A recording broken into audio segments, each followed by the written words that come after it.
لم يلق زوالا الآن كما كان ولم يلق زوالا मैं सूरत यूसुफ के नहीं चाहने वाला मैं सूरत यूसुफ के नहीं चाहने वाला कैस के मानिंद नहीं आशिक लैला कैस के मानिंद नहीं आशिक लैला मैं आशिक मौला हूँ मेरा इश्क निराला मैं आशिक मौला हूँ मेरा इश्क निराला ए जुम्ला जहां जिसके तजन्नी से उजाला ए जुम्ला जहां जिसके तजन्नी से उजाला পীরপুকুর দারুল কোরআন কওমি মাদ্রাসার উদ্যোগে আয়োজিত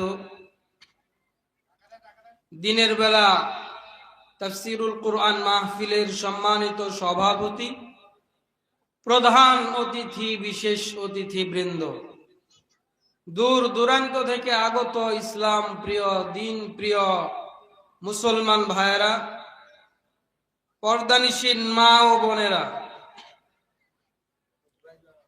স্নেহের ছোট ছোট কচি কাচারা, সকলকে জানাই আন্তরিক মোবারকবাদ ও অভিনন্দন। আমরা এখনো যারা এদিক সেদিক ঘোরাফেরা করছি, এদিক সেদিক সময় নষ্ট না করে জান্নাতের বাগানে এসে বসে পড়ি। সরওয়ারে কায়নাত পয়গম্বর জনাব হযরত মুহাম্মদুর রাসূলুল্লাহ সাল্লাল্লাহু আলাইহি ওয়াসাল্লাম বলেছেন, এটা এমন একটা মজলিস যে মজলিসে বসলেই আল্লাহ রাব্বুল আলামিন গুনাহকে মাফ করে দেন। এজন্য আমরা এদিক সেদিক ঘোরাফেরা না করে অতি সত্বর প্যান্ডেলের ভেতরে চলে আসি।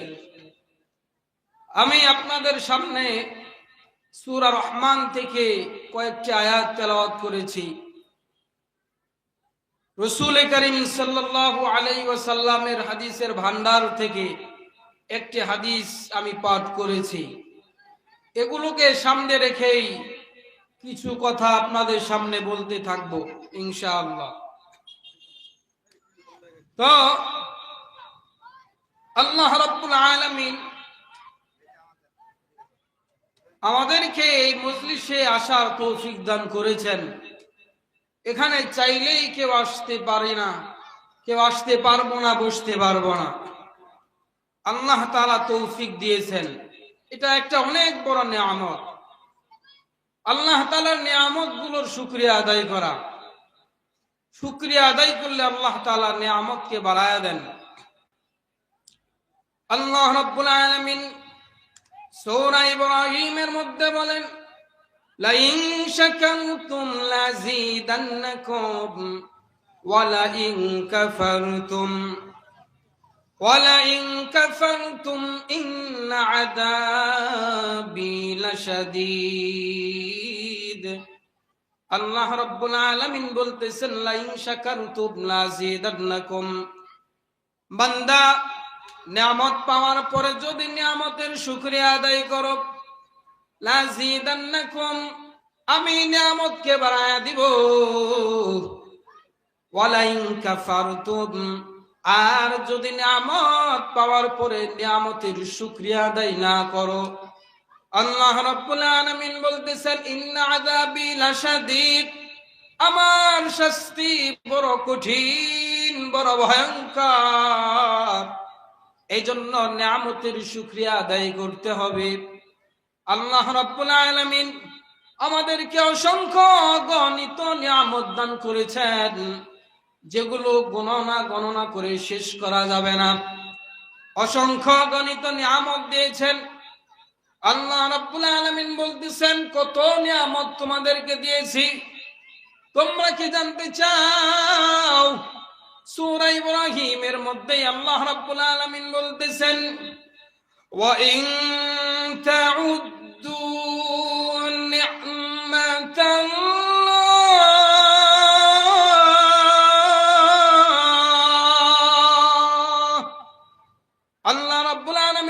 বলতেছেন তোমরা যদি আল্লাহর নিয়ামতকে গণনা করতে চাও লা তুহসুহা, গণনা করে শেষ করতে পারবা না। এত এত নিয়ামত আমি আল্লাহ রাব্বুল আলামিন দিয়েছি। আল্লাহ রাব্বুল আলামিন সূরা কাহফের মধ্যে বলতেছেন কত নিয়ামত দিয়েছি বান্দা জানো? তোমাদেরকে যে নিয়ামতগুলো আমি দিয়েছি, 7 সমুদ্র 13 নদী, এই সমস্ত দুনিয়ার পানিগুলো যদি কলমের কালি হয়, আর দুনিয়ার সমস্ত গাছপালা এগুলো যদি কলম হয়, আল্লাহ রাব্বুল আলামিন বলতেছেন বান্দা আমার নিয়ামতের শুকরিয়া লিখতে লিখতে দুনিয়ার সমস্ত পানিগুলো ফুরিয়ে যাবে, দুনিয়ার সমস্ত গাছপালার কলমগুলো ফুরিয়ে যাবে, এরপর আমি আল্লাহর নিয়ামত করে নিয়ামতের শুকরিয়া আদায় করে শেষ করতে পারবা না। সুবহানাল্লাহি ওয়া বিহামদিহি। এত নিয়ামত দান করেছেন। এই সমস্ত নিয়ামতের মধ্যে আল্লাহ রাব্বুল আলামিনের একটা বড় নিয়ামত হলো কুরআনুল কারীম। এই কুরআনুল কারীম আমাদের জন্য বড় নিয়ামত। এটা আল্লাহ তাআলা আমাদের পয়গম্বরকে দান করেছেন। আল্লাহ রাব্বুল আলামিন এই কোরআনটা কেন দিয়েছেন? আল্লাহ তাআলা বলতেছেন বান্দা এই কুরআনুল কারীমটা আমি কেন দিয়েছি জানো? আল্লাহ তাআলা বলতেছেন কিতাবুন আনজালনাহু ইলাইকা লিতুখরিজান নাসা মিনাজ যুলুমাতি ইলান নূর।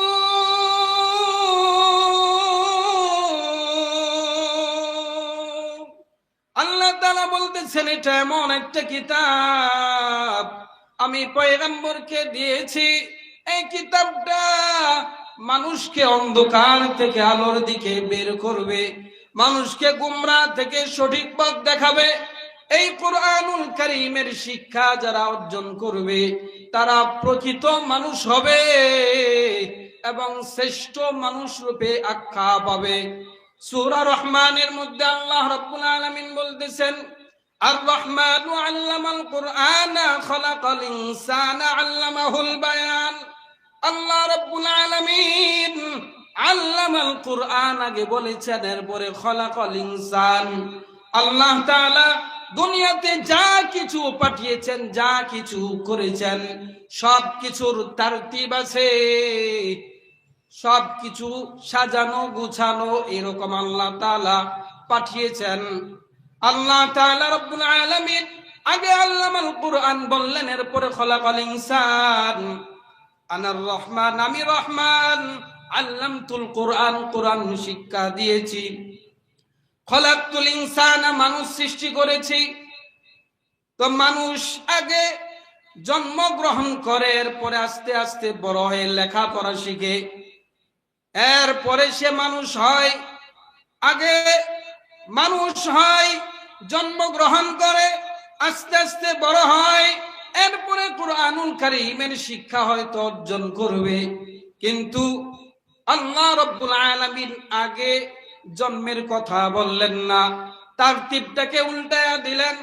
আগে বললেন আল্লামাল কুরআন, আগে তিনি বলতেছেন কুরআন শিক্ষা দিয়েছেন, এরপরে তিনি বলতেছেন খলাকতুল ইনসানা, মানুষ সৃষ্টি করেছেন, যে আমি মানুষ সৃষ্টি করেছি। এই তারতিবটা কেন উল্টা করলেন? দুনিয়ার সব কিছু তারতিব অনুযায়ী করেছেন। আল্লাহ তাআলা এই কথা বুঝালেন যে যারা কুরআনুল কারীমের শিক্ষা অর্জন করবে তারাই প্রকৃত মানুষ হবে। যাদের মধ্যে কুরআনের শিক্ষা থাকবে না তারা প্রকৃত মানুষ হতে পারবে না। আল্লাহ রাব্বুল আলামিন সেটাই 9 নম্বর পারার 13 নম্বর পৃষ্ঠার মধ্যে বলতেছেন ওয়ালাকাদ যারানা লি জাহান্নামা, আমি বহু সংখ্যক জিন এবং ইনসানকে জাহান্নামে দিব। কেন জাহান্নামে দিব? লাহুম কুলুবুল লা ইয়াফকাহুনা বিহা, তাদের অন্তর আছে, অন্তর দ্বারা কুরআনুল কারীমকে অনুধাবন করে না। ওয়া লাহুম আ'য়ুনুল লা ইউবসিরুনা বিহা, চক্ষু আছে, চক্ষু দ্বারা কুরআনুল কারীম দেখে না। ওয়া লাহুম আযানুল লা ইয়াসমাউনা বিহা, কর্ণ আছে, কর্ণ দ্বারা কুরআনুল কারীমের তেলাওয়াত শুনে না। আল্লাহ তাআলা বলতেছেন এই সমস্ত মানুষের পরিচয় আল্লাহ তাআলা নিজেই পরিচয় দিতেছেন, যারা কোরআনকে অনুধাবন করে না, যারা কোরআনকে বুঝে না, যারা কোরআনকে দেখে না, যারা কোরআনুল কারীমকে শ্রবণ করে না, এই শ্রেণীর মানুষদের পরিচয় আল্লাহ তাআলা নিজেই দিতেছেন। এরা কিরকম মানুষ? আল্লাহ তাআলা বলতেছেন উনাইকা কাল আনআম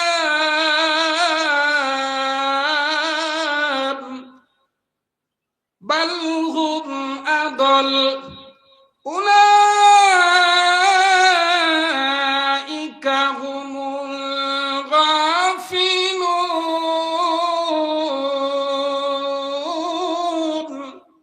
আল্লাহ তাআলা বলতেছেন উলাইকা কাল আনআম, যারা কুরআনুল কারীম শিক্ষা অর্জন করবে না তারা হলো চতুষ্পদ জন্তুর ন্যায়। বাল হুম আদাল, বরং তাদের চাইতেও আরো নিকৃষ্ট। উলাইকা হুমুল গাফিলুন, এই সকল মানুষ হলো গাফিল। আল্লাহ রাব্বুল আলামিন যারা কুরআনুল কারীমের শিক্ষা অর্জন করে না তাদেরকে বললেন যে তারা চতুষ্পদ জন্তুর ন্যায়, বরং তাদের চাইতেও আরো নিকৃষ্ট। কারণ কিয়ামতের ময়দানে কুরআনুল কারীমের যারা শিক্ষা অর্জন করবে তাদের হিসাব নিকাশ, মানুষ যারা তাদের হিসাব নিকাশ হবে, কিন্তু চতুষ্পদ জন্তু ওদের কোনো শিক্ষা দীক্ষা নাই, ওদের কোনো হাসরও নাই, ওদের জন্য জান্নাতও নাই, জাহান্নামও নাই, পরকালে তাদের হিসাব নাই, দুনিয়ায় তাদের জিন্দেগি শেষ। কিন্তু মানুষের হিসাব নিকাশ আছে। এই জন্য যারা কুরআনুল কারীমের শিক্ষা থেকে পিছপা হবে আল্লাহ রাব্বুল আলামিন বলতেছেন এরা চতুষ্পদ জন্তুর চাইতে নিকৃষ্ট, বরং তাদের চাইতে আরো খারাপ। কারণ কুরআনুল কারীমের শিক্ষা অর্জন বান্দা যদি না করে তাহলে পরকালে সে ধরা খাবে। আল্লাহ রাব্বুল আলামিন এই কুরআনুল কারীমকে তিনি বড় মায়া করে, বড় মহব্বত করে আমাদেরকে আমানত দিয়েছেন। আল্লাহ তাআলা কুরআনুল কারীমের মধ্যে বলতেছেন ইন্না আরাদনাল আমানাতা আলাস সামাওয়াতি ওয়াল আরদি ওয়াল জিবাল।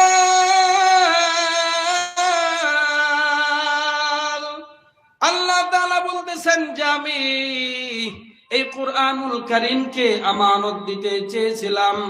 আরাদনাল আমানাতা আলাস সামাওয়াতি ওয়াল আরদি ওয়াল জিবাল, আমি আসমানকে কুরআনুল কারীমের বিধান এবং এই কুরআনুল কারীমকে আমানত দিতে চেয়েছিলাম, কিন্তু আসমান অস্বীকার করেছে।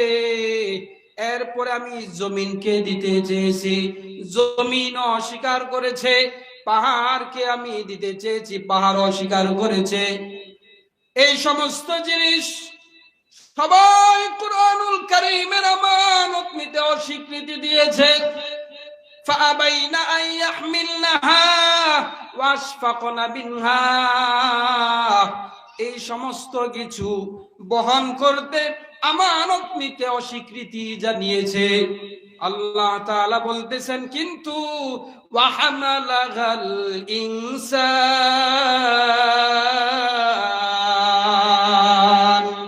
আল্লাহ তাআলা বলতেছেন যে মানুষ এই কুরআনুল কারীমের আমানত নিতে স্বীকারোক্তি দিয়েছে।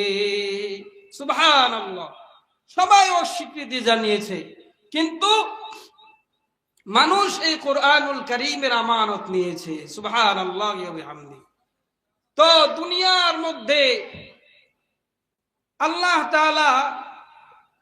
তাআলার এই কথাটা বুঝার জন্য একটু বুঝতে হবে যে তিনি এখানে মানুষকে কিভাবে নিজেই আমানত দিয়েছেন।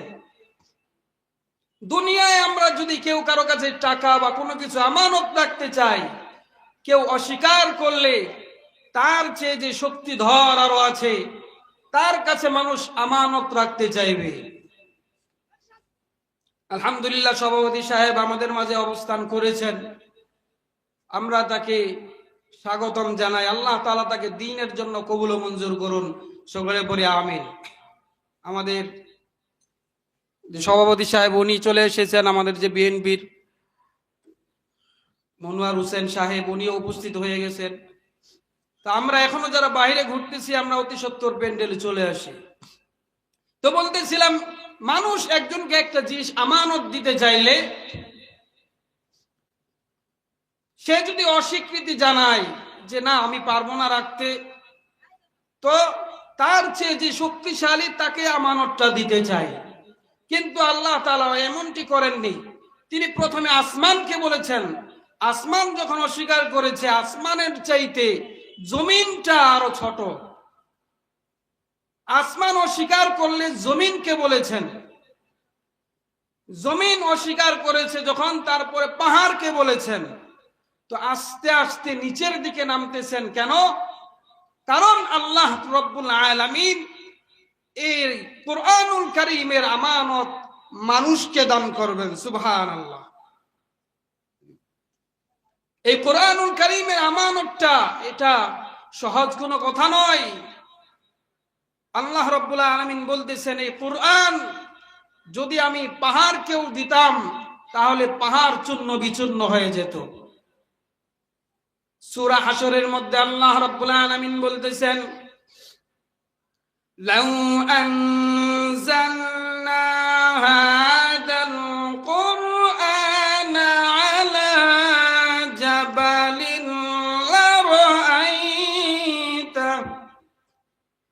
লারাআইতাহু খাশিআন মুতাসাদ্দিআন মিন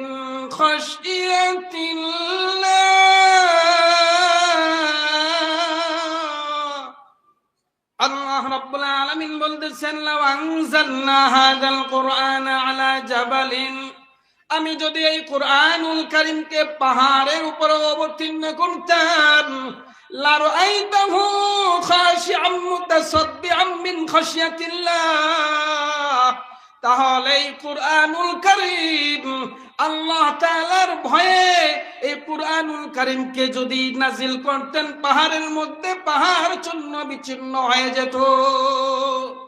সুবহানাল্লাহ। তো কুরআনুল কারীমের আমানত এটা সহজ কথা না। এই কুরআনুল কারীমের শিক্ষা যারা অর্জন করবে, রাসূল কারীম সাল্লাল্লাহু আলাইহি ওয়াসাল্লাম বলতেছেন, খায়রুকুম মান তাআল্লামাল কুরআনা ওয়া আল্লামাহ, যারা কুরআনুল কারীমের শিক্ষা অর্জন করবে, বলতেছেন তারা যারা শিক্ষা দিবে এবং শিক্ষা অর্জন করবে তারা হলো পৃথিবীর শ্রেষ্ঠ মানব। কারণ এই কুরআনুল কারীমের পরশে যারাই যাবে তারাই শ্রেষ্ঠ হয়ে যান। এই কুরআনুল কারীম যে সমস্ত ফেরেশতা আল্লাহ রাব্বুল আলামিনের আছে, তার মধ্যে শ্রেষ্ঠ ফেরেশতা হলো হযরত জিবরাইল আলাইহিস সালাম। এই কুরআনুল কারীম নাজিল হয়েছে যে ফেরেশতার মাধ্যমে। জিবরাইল আলাইহিস সালাম হলেন সমস্ত ফেরেশতাদের মধ্যে শ্রেষ্ঠ ফেরেশতা। এই কুরআনুল কারীম যে রজনীতে নাজিল হয়েছে, লাইলাতুল কদর, সেটা হলো 1000 মাসের চাইতে শ্রেষ্ঠ। এই কুরআনুল কারীম যে পয়গম্বরের উপরে নাজিল হয়েছে, ওই পয়গম্বর জনাবে হযরত মুহাম্মদুর রাসূলুল্লাহ সাল্লাল্লাহু আলাইহি ওয়াসাল্লাম হলেন সমস্ত পয়গম্বরদের মধ্যে শ্রেষ্ঠ। এই কুরআনুল কারীম যে মাসে নাজিল হয়েছে, রমাদান মাস, ওই মাসটা হলো সমস্ত মাসের চাইতে শ্রেষ্ঠ। এই কুরআনুল কারীম যে দেশে নাজিল হয়েছে, মক্কা এবং মদিনা, এই দুইটা দেশ হলো পৃথিবীর সবচাইতে শ্রেষ্ঠ। যে পর্বতে নাজিল হয়েছে ওই পর্বতটা হলো শ্রেষ্ঠ। এই কুরআনুল কারীম যে রেহেলের মধ্যে রাখা হয়, ওইটা হলো সারা দুনিয়ার সবচাইতে শ্রেষ্ঠ কাঠ। এই কুরআনুল কারীম যারা শিখবে এবং শিখাবে তারা হবেন পৃথিবীর সবচাইতে শ্রেষ্ঠ মানব। সুবহানাল্লাহ। তো আল্লাহর রাসূল বললেন, খায়রুকুম মান তাআল্লামাল কুরআনা ওয়া আল্লামা। এই কুরআনুল কারীমের শিক্ষা যারা অর্জন করবে, যারা শিখবে, যারা শিখাবে, তারা হলেন পৃথিবীর শ্রেষ্ঠ মানব। এই জন্য আমাদের উচিত হবে যে নিজে কুরআনুল কারীম শিক্ষা অর্জন করা এবং আমাদের সন্তানদেরকে কুরআনুল কারীমের শিক্ষা দেওয়া। তাহলে ফায়দা হবে কি? নিজের উপরেই তো আবশ্যক কুরআনুল কারীমের শিক্ষা অর্জন করা, এটা হলো ফরজ।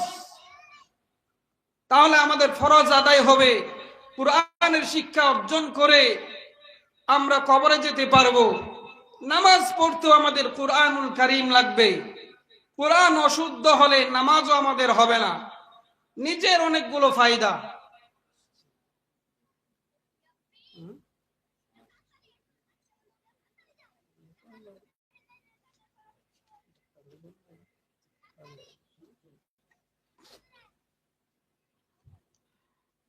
আর নিজে যতটুকু পারি এতটুকু তো শিখবই। সন্তানদেরকে কুরআনুল কারীমের শিক্ষা দিতে হবে। সরওয়ারে কায়নাত পয়গম্বর বলেন, যদি সন্তানকে হাফেজ কুরআন বানাইতে পারে তাহলে কিয়ামতের ময়দানে ওই সন্তানের পিতা এবং মাতাকে নূরের টুপি পরানো হবে। ওই নূরের টুপিগুলো এত উজ্জ্বল হবে, এত আলো দিবে, মানুষেরা মনে করবে মনে হয় এই লোকগুলো দুনিয়ার মধ্যে পয়গম্বর ছিলেন, নবী ছিলেন। সন্তান যদি হাফেজ কুরআন হয়, তাতেই যদি এত ফজিলত হয়, তাহলে সন্তানের কত মর্যাদা হবে, হাফেজে কুরআনের কত মর্যাদা হবে। তো আমাদের আরো যে আলোচক আছেন উনি উপস্থিত হয়ে গিয়েছেন। আমার আলোচনার সারমর্ম এটাই ছিল যে কুরআনুল কারীম একটা শ্রেষ্ঠ কিতাব, এটার আমানত আল্লাহ রাব্বুল আলামিন আমাদেরকে দিয়েছেন। এজন্য আমাদেরকেও কুরআন ওয়ালা হতে হবে, আমাদের সন্তানদেরকেও কুরআন ওয়ালা বানাইতে হবে। আল্লাহ রাব্বুল আলামিন এই মাদ্রাসাকে যাতে কবুল করেন, এখান থেকে যাতে